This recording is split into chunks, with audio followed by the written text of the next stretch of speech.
नमस्कार आप सबको। आज हम लोग अगली क्लास के लिए फिर से तैयार करके आते हैं। तो हम लोग क्लास स्टार्ट करते हैं आज की। तो चैप्टर का नाम है हमारा वैल्यू ऑफ मनी।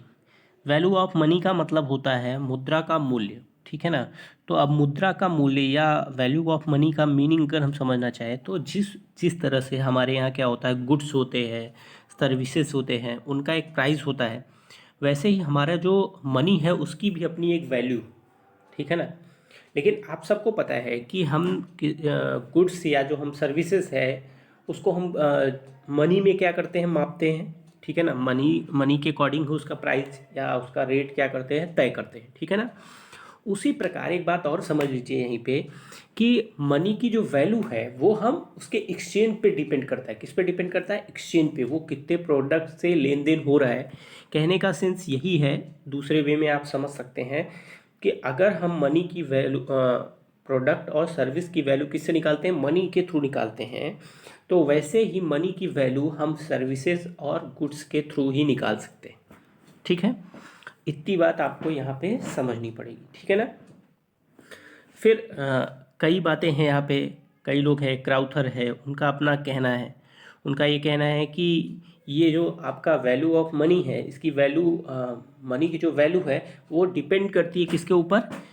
एक्सेप्टेंस के ऊपर। जो हम एक्सचेंज में एक्सेप्टेंस लेते हैं या स्वीकार करते हैं, विनिमय के रूप में स्वीकार करते हैं, वो क्या करता है, वो डिसाइड करता है हमारा कि मनी की वैल्यू क्या है, ठीक है ना। जैसे एग्जाम्पल के रूप में आप समझ सकते हो कि कोई भी प्रोडक्ट 10 रुपए का है, ठीक है ना। तो 10 रुपए का है, पता चला मैं 1 साल बाद या 3 ईयर बाद समथिंग, कुछ भी टाइम के बाद मैं गया उसको, उसका रेट लिया फिर से, तो वो कितना हो गया? 15 रुपए का हो गया। कितने का हो गया? वो 10 रुपए का प्रोडक्ट कितने का हो गया? 15 रुपए का हो गया, ठीक है ना। तो अब यहाँ पे समझने की बात है, 10 से 15 हो गया। इसका मतलब है क्या कि अगर मुद्रा की वैल्यू की बात किया जाए, बेसिक तौर से समझिए बात को, अगर हम मुद्रा की वैल्यू की बात करते हैं तो आप ये जस्ट अपोजिट काम करते हैं। कैसे समझ लीजिए उसको, इस प्रकार से, क्योंकि अगर मुद्रा की वैल्यू बढ़ेगी तो जो प्राइस होता है वो क्या होता है? कम होता है। समझ में आ रही बात? और अगर मुद्रा की वैल्यू कम हो रही है, घट रही है, तो ऐसी कंडीशन में प्राइस क्या होता है? ऊपर जाता है, बढ़ता है। इस बात को आप समझ लेंगे अभी तो ये चैप्टर पढ़ने में कोई दिक्कत नहीं आएगी। खूब ध्यान से समझिए। कहने का सेंस ये रहा कि 10 रुपए का प्रोडक्ट 15 का हो गया, इसका मतलब उस प्रोडक्ट के लिए मैं 5 रुपए एक्स्ट्रा चुका रहा हूँ ना, ठीक है ना। मैं उसके लिए क्या कर रहा हूँ? 5 रुपए आपको एक्स्ट्रा चुका रहा हूँ। इसका मतलब मनी हमारे पास ज़्यादा रही होगी, उसकी वैल्यू कम है, तभी तो मैं 5 रुपए आपको ज़्यादा दे रहा हूँ। अगर मेरे पास मनी कम होती, उसकी वैल्यू ज़्यादा होती, तो मैं क्या करता? मैं बोलता 10 रुपए में देना हो दो, नहीं तो मैं नहीं लूँगा। समझ में आ रही बात? तो उसका रेट नहीं बढ़ता। कहने का सेंस ये रहा कि अगर प्राइस हमारा किसी भी प्रोडक्ट का या सर्विसेज का क्या है, प्राइस अगर बढ़ रहा है, हम पहले की तुलना में आज ज़्यादा चुका रहे हैं, तो इसका मतलब हमारी मनी की वैल्यू क्या हुई है? कम हुई है, ठीक है ना। और अगर हम क्या कर रहे हैं, पहले की तुलना में अब मनी कम चुका रहे हैं, जैसे मान लीजिए ये प्रोडक्ट इस साल 10 रुपए का था, अगले साल 7 रुपए का हो गया, इसका मतलब क्या हुआ कि हमारी मनी स्ट्रांग हुई है। हमको वो प्रोडक्ट जो पहले 10 में मिलता था अब 7 में मिल रहा है, इसका मतलब हमारे मनी की वैल्यू क्या हुई है? इंक्रीज की गई है, बढ़ी है, ठीक है ना। तो ये थोड़ा सा यहाँ समझने की बात है, हम लोग बहुत कंफ्यूज होते हैं। तो इस बात को अगर आप समझेंगे तो आपको आसानी रहेगी आगे समझने के लिए, ठीक है ना। तो ये वैल्यू ऑफ मनी है। तो वैल्यू ऑफ मनी को समझिए कि हम, जैसे ही हमारे प्रोडक्ट की वैल्यू तय की जाती है, वैसे भी हमारी मनी की भी वैल्यू क्या की जाती है? तय की जाती है। वो किस में तय की जा सकती है? गुड्स या सर्विसेज में तय की जा सकती है। क्यों? क्योंकि हम जब गुड और सर्विसेज को मनी में वो करते हैं, तो इसलिए उसको भी हम किस में करेंगे? इसी के थ्रू करेंगे, ठीक है ना। चल आगे बढ़ के हम लोग देखते हैं। तो इनकी डिफिनीशन की बात आती है। देख, एक चीज़ समझ लो आप लोग कि इनकी डिफिनीशन ढेर सारी है। आप किसको छोड़ो, किसको लिखो, ठीक है ना। तो डिफिनीशन तो ढेर सारी है, बट मैं आपको कुछ 3 आपको मैंने लिख के दिखाया है, बाकी मैं ऐसे बता दे रहा हूँ आपको। अगर आपको समझ में आए तो अच्छी बात है, ठीक है ना। तो बात करते हैं पहले रॉबर्टसन की। किसकी डिफिनीशन? रॉबर्टसन की डिफिनीशन की बात करते हैं। तो रॉबर्टसन ने अपनी डिफिनीशन में कहा गया है, इनकी अगर आप शॉर्टकट में लेना चाहते हैं तो उनकी पूरी डिफिनीशन, किसी की भी डिफिनीशन पढ़िएगा, अगर वहाँ जनरल शब्द आता है, सामान्यतः या सामान्य, ऐसा समथिंग कुछ भी आता है, तो वो रॉबर्टसन की डिफिनीशन होगी, ये याद रखिएगा आप लोग, ठीक है ना। ऐसे ही बात करते हैं हम लोग क्राउथर की।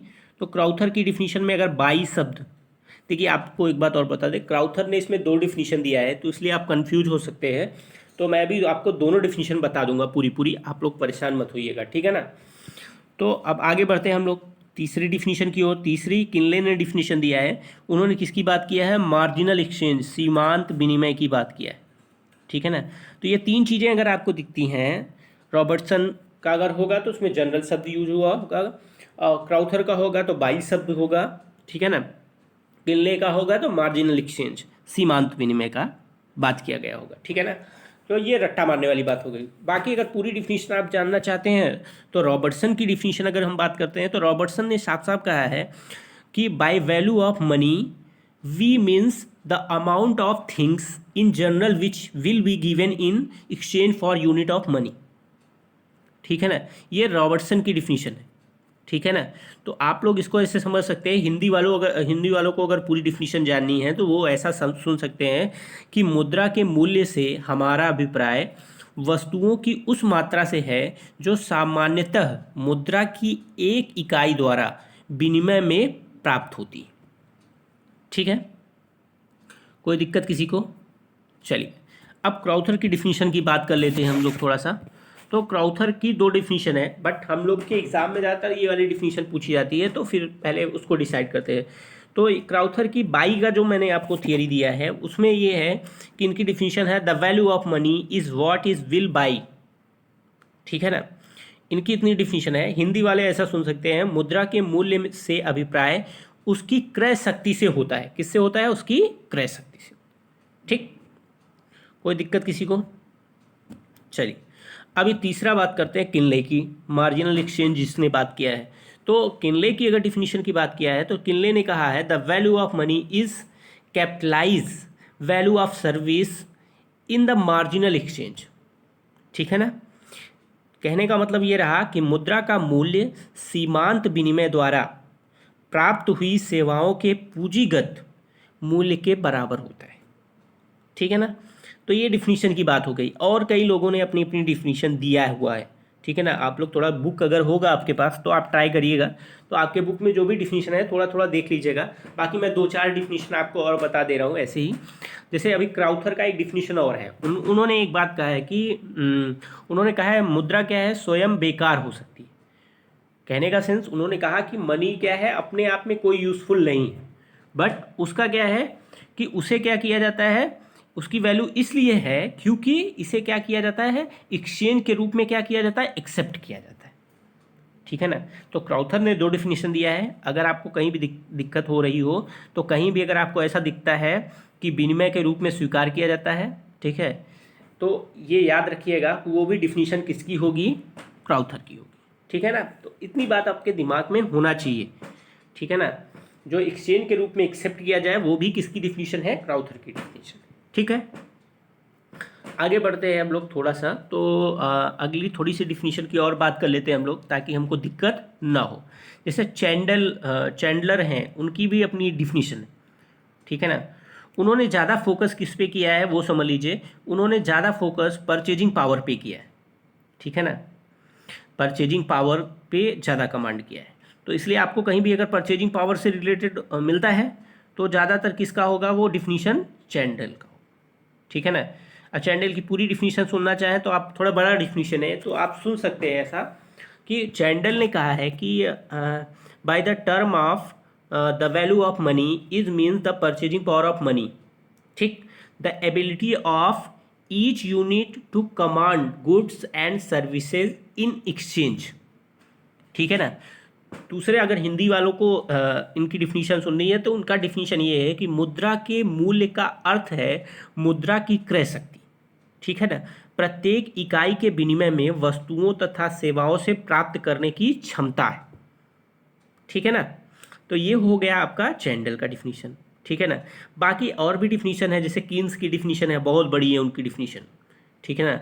वो उन्होंने, अगर उनकी बात किया जाए तो आप पूरी डिफिनीशन कभी पढ़िएगा, उसमें अगर कहीं आपको दिखता है मिक्स प्रोडक्ट, मिश्रित पदार्थ, ऐसा शब्द अगर कहीं दिखता है आपको, तो आप वो डिफिनीशन किसकी होगी, केन्स की डिफिनीशन होगी, ठीक है ना। तो डिफिनीशन की अगर हम बात करते हैं, ढेर सारा, हार्म ने भी अपनी डिफिनीशन दिया है, ठीक है ना। हार्म की भी लगभग डिफिनीशन यूनिट पे डिपेंड करती है, ठीक है ना। तो इसलिए हार्म का तो जल्दी नहीं पूछा जाता है, बट इन लोगों का है डिफिनीशन जो आपको पूछा जा सकता है, तो इसलिए थोड़ा सा आप लोग तैयार रहिएगा, ठीक है ना। तो आगे हम लोग बढ़ते हैं थोड़ा सा, अगर उससे आगे की बात करते हैं तो ये हो गया हमारा डिफिनीशन। अब थोड़ा सा इसको कितने भागों में बांटा गया है वैल्यू ऑफ मनी को, उसको हमें देखना है, ठीक है ना। तो वैल्यू ऑफ मनी को डिटरमाइन करने के लिए हमने इसको 3 क्राइटेरिया में बांटा है। कितने क्राइटेरिया में बांटा है? 3, फर्स्ट, सेकेंड एंड थर्ड, ठीक है ना। पहला देखिए, पहला क्राइटेरिया क्या है? रेट ऑफ इंटरेस्ट, ठीक है ना, ब्याज दर। जिस देश की ब्याज दर जैसी होगी वैसे ही उस देश की मुद्रा की वैल्यू होगी। समझ में आ रही हमारी बात? कहने का मतलब ये रहा कि अगर मेरे देश में, मेरी कंट्री में, ठीक है ना, आसानी से लोगों को कम इंटरेस्ट पे क्या है, आसानी से लोन मिल जा रहा है, पैसे मिल जा रहे हैं, ठीक है ना।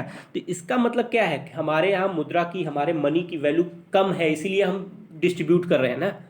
अगर मुद्रा की वैल्यू ज़्यादा होती तो हम क्या करते, इसको डिस्ट्रीब्यूट ना करते, ठीक है ना। तो कहने का सेंस ये रहा कि अगर हम अपने देश का रेट ऑफ इंटरेस्ट देख लें, जो ब्याज दर है हमारे यहाँ की, अगर उसको हम कैलकुलेट कर लें तो हमको आइडिया हो जाएगा कि हमारे मनी की एक्चुअल वैल्यू क्या है, ठीक है ना। अगर हम समझने की बात यह है कि अगर हम क्या है, कम रेट पे, कम इंटरेस्ट रेट पे दे रहे हैं, इसका मतलब है कि हमारे पास मनी क्या है, ज़्यादा मात्रा में है और उसकी वैल्यू इसीलिए कम है, ठीक है ना। ज़्यादा मात्रा में मनी है इसलिए उसकी वैल्यू क्या है, हमारे लिए कम है।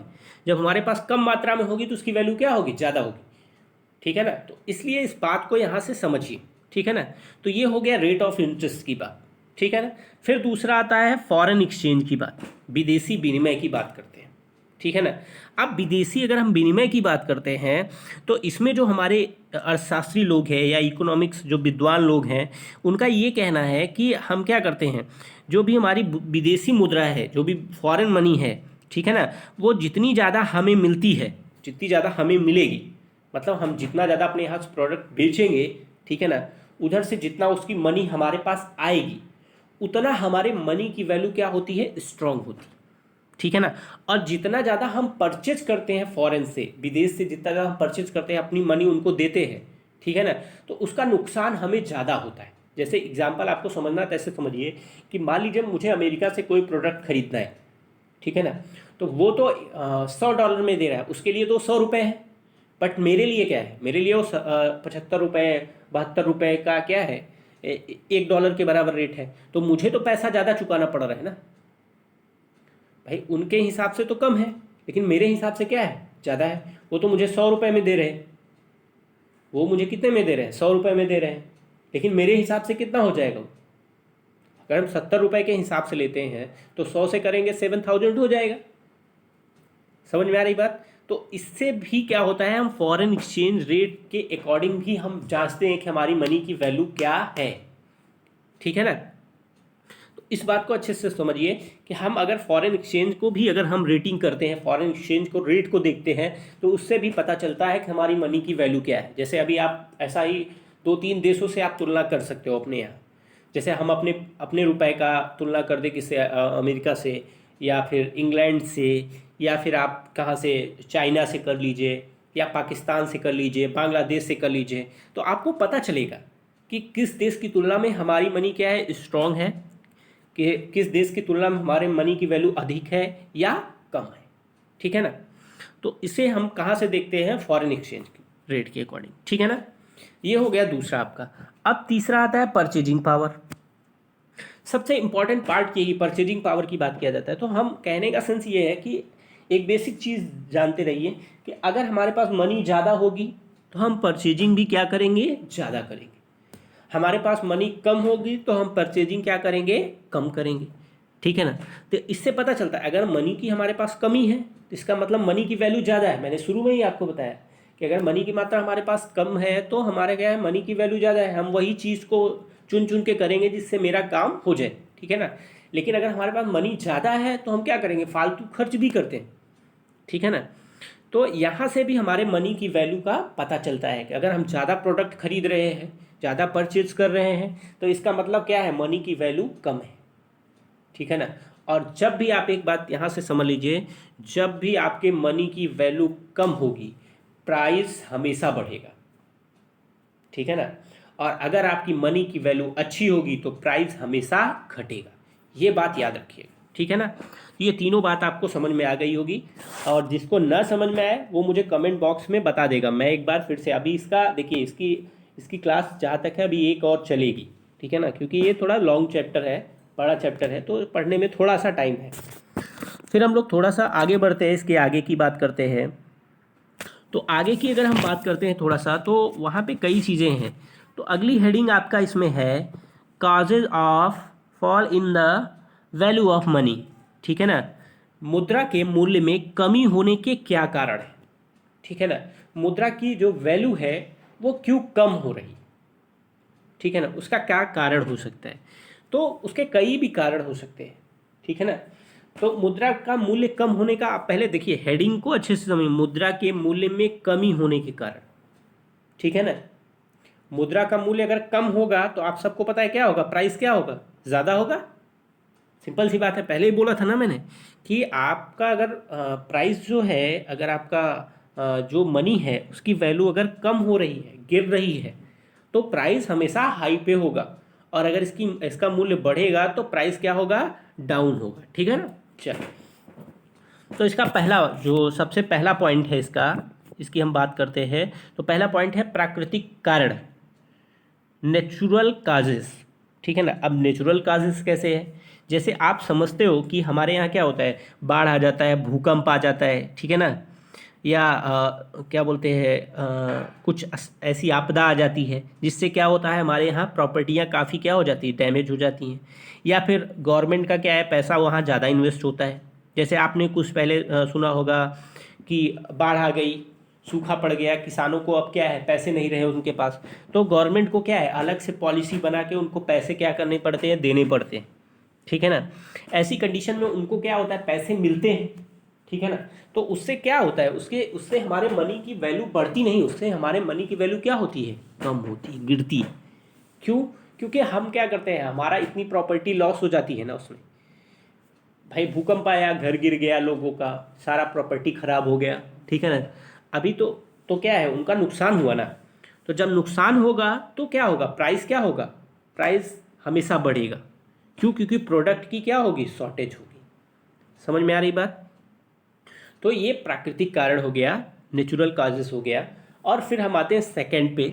सेकंड हमारा है जनसंख्या में वृद्धि, ठीक है ना, इंक्रीजिंग पॉपुलेशन। जब हमारे यहाँ पॉपुलेशन बहुत ज़्यादा इंक्रीज करती है, जनसंख्या विस्फोट जैसा होता है, तो उसका सबसे ज़्यादा इम्पैक्ट अगर किसी पे पड़ता है तो मनी पे पड़ता है, ठीक है ना। भाई हमारे पास क्या है, हम जैसे जनसंख्या बढ़ती जा रही है, हम मनी को क्या करते हैं, बढ़ाते जा रहे हैं, इसीलिए उसकी वैल्यू क्या होती जा रही है, कम होती जा रही है, ठीक है ना। तो ये एक समस्या है। दूसरा क्या है, हमारे पास एग्जैक्ट कैलकुलेशन नहीं है कितना जनसंख्या बढ़ रहा है, घट रहा है, एक अनुमान के हिसाब से हम काम करते हैं, ठीक है ना। तो इसका भी इम्पैक्ट है, जिसकी वजह से क्या है, हमारे मुद्रा की वैल्यू क्या होती है, क्या हो रही है, फॉल कर रही है या गिर रही है, ठीक है ना। तीसरा कारण है अकुशल प्रशासन। अगला क्या है, हमारे पास एजुकेटेड पर्सन, एडमिनिस्ट्रेशन में बहुत अच्छा एजुकेटेड पर्सन नहीं है, जिनको अच्छा ज्ञान हो। अगर वो लोग होंगे तो वो अच्छी पॉलिसी बनाएंगे, अच्छा रूल रेगुलेशन बनाएंगे, जिससे हमारे मनी की वैल्यू क्या ना हो पाए, गिर ना पाए, ठीक है ना। तो ये एक बात हो गई। उसके बाद आते हैं हम लोग फोर्थ पॉइंट पे, वस्तुओं का कृत्रिम अभाव। अब देखिए ये समझिए, जो हमारे यहाँ प्रोडक्ट है, ठीक है ना, कृत्रिम का मतलब आप दिखावटी जिसको हम कहते हैं बेसिक तौर पे, ठीक है ना। कहने का सेंस ये रहा कि अगर जैसे हमारे यहाँ भी कुछ दिन पहले आपने सुना होगा कि दाल की शॉर्टेज हो गई। ऐसा नहीं था दाल खत्म हो गई भारत में, थी, लोग जो थे उन्होंने क्या किया, स्टोर करके रख लिया अपने पास, और इसलिए स्टोर कर लिया ताकि इसके प्राइस क्या हो जाए, बढ़ जाए। और जब प्राइस बढ़ता है तो मुद्रा की वैल्यू या मनी की वैल्यू क्या होती है, कम होती है, ठीक है ना। तो ये आपका जो ये हेडिंग है, वस्तुओं का कृत्रिम अभाव, का मतलब ये रहा कि ये जानबूझकर किया जाता है लोगों के द्वारा, इसको स्टोर करके प्रोडक्ट की शॉर्टेज करा देते हैं, फिर उसको हाई रेट पे क्या करते हैं, बेच देते हैं, जिससे मुद्रा की वैल्यू क्या होती है, फॉल करती है या गिर जाती है। ठीक, फिर आते हैं 5th पॉइंट पे, जो है प्रशासनिक व्यय में वृद्धि। कहने का सेंस ये रहा कि अगर हम लोग क्या करते हैं, जो हमारी गवर्नमेंट है, ठीक है ना, वो क्या करती है, एडमिनिस्ट्रेशन पे अधिक व्यय करती है, अधिक पैसा खर्च करती है, ठीक है ना। तो उससे क्या होता है, उससे एडमिनिस्ट्रेशन पे जब हम ज़्यादा खर्च करेंगे तो प्रोडक्शन के लिए मेरे पास पैसा कम रह जाएगा, तो हम प्रोडक्शन भी सही से नहीं कर पाएंगे, ठीक है ना। जब प्रोडक्शन अच्छा नहीं होगा, गवर्नमेंट को टैक्स नहीं मिलेगा, गवर्नमेंट को टैक्स नहीं मिलेगा, पब्लिक तक प्रोडक्ट नहीं जाएगा, ठीक है ना। या प्रशासनिक व्यय का एक और ऐसा समझ सकते हैं, अगर प्रशासनिक व्यय हमारा अधिक होगा तो हम इन्वेस्टमेंट अच्छा नहीं कर पाएंगे, ठीक है ना। तो ये सारी चीज़ें हैं। तो कहने का सेंस ये रहा कि ये 4-5 कारण हैं जिनके कारणों से क्या होता है, हमारे यहाँ जो मुद्रा की वैल्यू है वो क्या करती है, गिर जाती है, ठीक है ना। अब हम लोग आते हैं अगली हेडिंग पे, जो है हमारा क्या, causes of increase in the value of money. वो कौन कौन से कारण हैं जिनके कारण हम क्या कर सकते हैं, मुद्रा की वैल्यू को क्या कर सकते हैं, बढ़ा सकते हैं, ठीक है ना। अब देखिए, कोई बहुत ज़्यादा इसमें बहुत ज़्यादा सोचने की बात नहीं है, एक सीधी सी बात है, अगर थोड़ा थोड़ा बेसिक चीज़ों को समझते चलेंगे तो ये बात हमको क्लियर हो जाएगी। जैसे इसमें मैंने पहला पॉइंट आपको मेंशन किया है कि जनसंख्या एवं उत्पादन के बीच का संबंध, relation between population and production. अगर हम क्या करें, अपनी सही सही पॉपुलेशन की गणना कर लें, ठीक है ना, हमको आइडिया हो कितना पॉपुलेशन है और उसके अकॉर्डिंग ही हम प्रोडक्शन करें, तो क्या नहीं होगा, प्राइस क्या होगा, बढ़ेगा ही, ठीक है ना। तो मुद्रा की वैल्यू क्या नहीं होगी, मुद्रा की वैल्यू क्या करेगी, इंक्रीज करेगी, डिक्रीज नहीं करेगी, ठीक है ना। मुद्रा की वैल्यू डिक्रीज करती है तभी प्राइस बढ़ता है, मैंने आपको बताया, ठीक है ना। तो अगर हम इसका संबंध बना लेंगे तो हमारे मुद्रा की वैल्यू वैसे की वैसी बनी रहेगी, बहुत ज़्यादा अंतर नहीं आएगा, पैसे का वैल्यू क्या होगा, गिरेगा नहीं बल्कि बढ़ सकता है, ठीक है ना।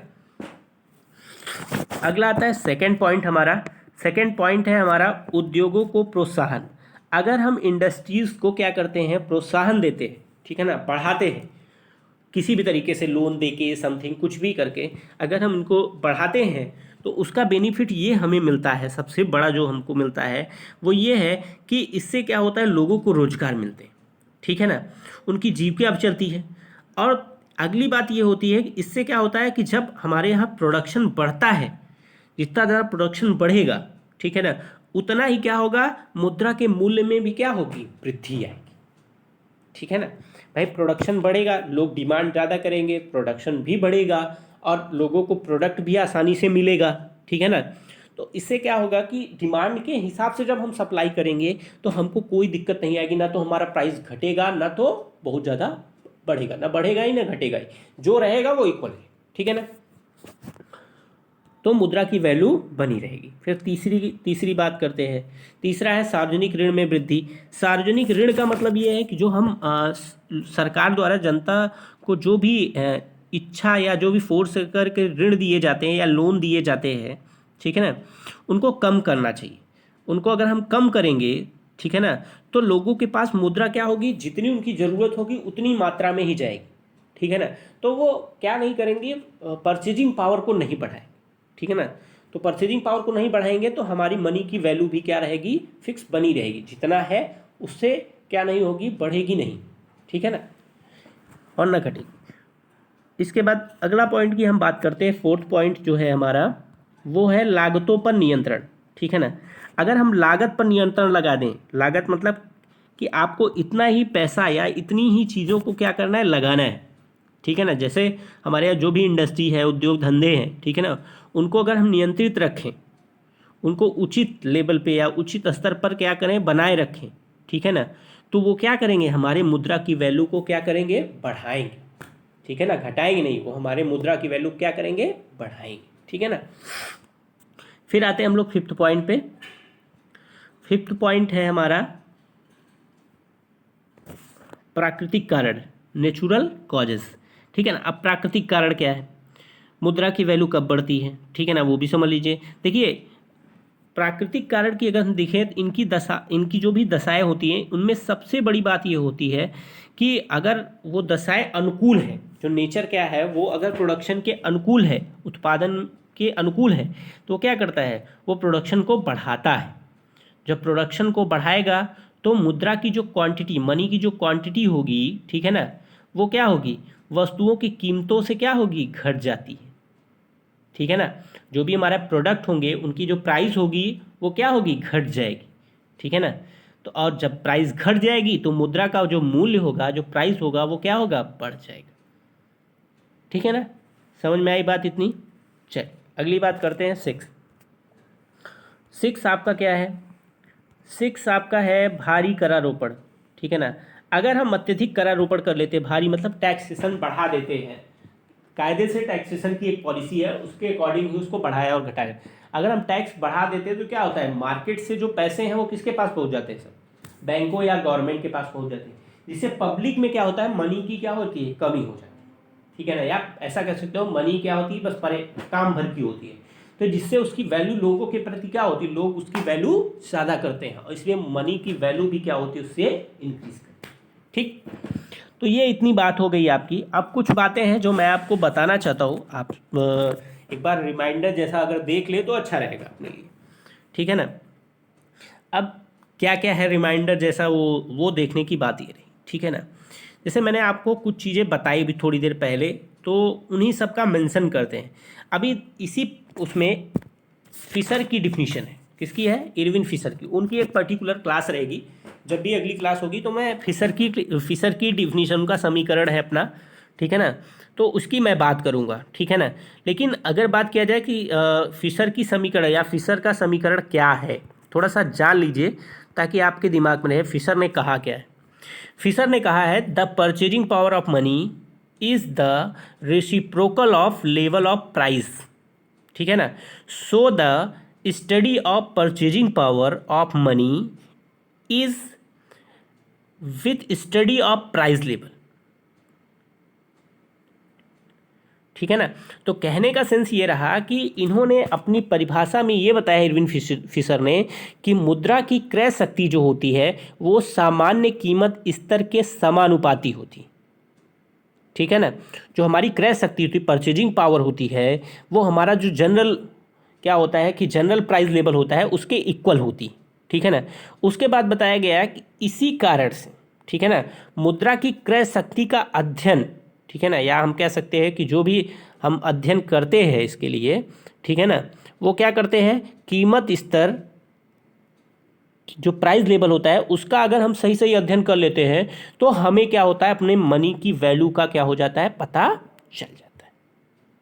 ठीक है ना, तो ये इतनी बात मानी जाती है। तो आगे हम लोग बढ़ते हैं, तो ये चैप्टर आपका फिनिश हो गया। ठीक है ना, तो इसमें आपको देखिए, इस चैप्टर में हमको दो ही चीज़ पढ़नी थी, मीनिंग, फैक्टर, इफेक्टिंग इट। ठीक है ना, तो इतना तो हो गया हम लोग का। बाकी अगर कुछ बातें हैं जो अगर हम लोग सुने समझें तो हमारे लिए ज़्यादा अच्छा है। ठीक है ना, अभी जैसे आपसे पूछा जाए कि जो मनी की जो प्राइस है, ठीक है ना, वो सामान्य या जो अब जनरल प्राइस लेवल के कैसा संबंध है दोनों के बीच, अभी अभी मैंने आपको बताया कैसा संबंध है, विपरीत है, सीधा है, आनुपातिक है, उपयुक्त में से कोई नहीं है। ठीक है ना, अपोजिट है या सेम है, ठीक है ना, या रेसिप्रोकल है, या तो इसमें से कोई नहीं। तो ऐसा आपसे क्वेश्चन आपसे कई पूछे जाते हैं, तो आप लोग इसके लिए तैयार रहिए।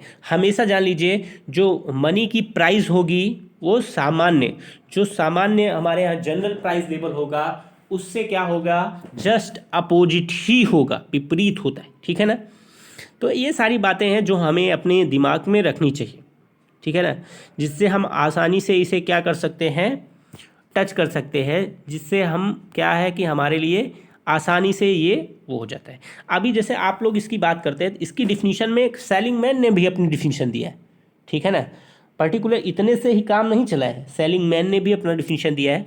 आप लोग थोड़ा बुक में पढ़िएगा, अगर आपको दिखे तो हाँ अच्छी बात है, थोड़ा सा खुद से पढ़ेंगे तो ज़्यादा इसका इम्पैक्ट पड़ेगा। ठीक है ना, तो अगर इनकी डिफिनीशन की बात किया जाए तो इन्होंने क्रय शक्ति की बात किया है, परचेजिंग पावर की बात किया है। ठीक है ना, और ये कहा है कि ये जो प्रोडक्ट होता है, ठीक है ना, या गुड्स होते हैं और सर्विस, ठीक है ना, उन दोनों के जो लेवल होते हैं या उनका जो प्राइस लेवल होता है वो कहा गया है, इन्होंने कहा है कि उन्हीं के द्वारा क्या किया जाता है, मनी की वैल्यू को जाना जाता है। बस इतनी सी बात है इनकी। बाकी आप लोग अगर बुक से देखेंगे तो काफ़ी कुछ मिलेगा। आज की क्लास ब्रेक करते हैं, बाकी अब हम लोग कल की क्लास में देखेंगे, ठीक है ना। चलिए बाय।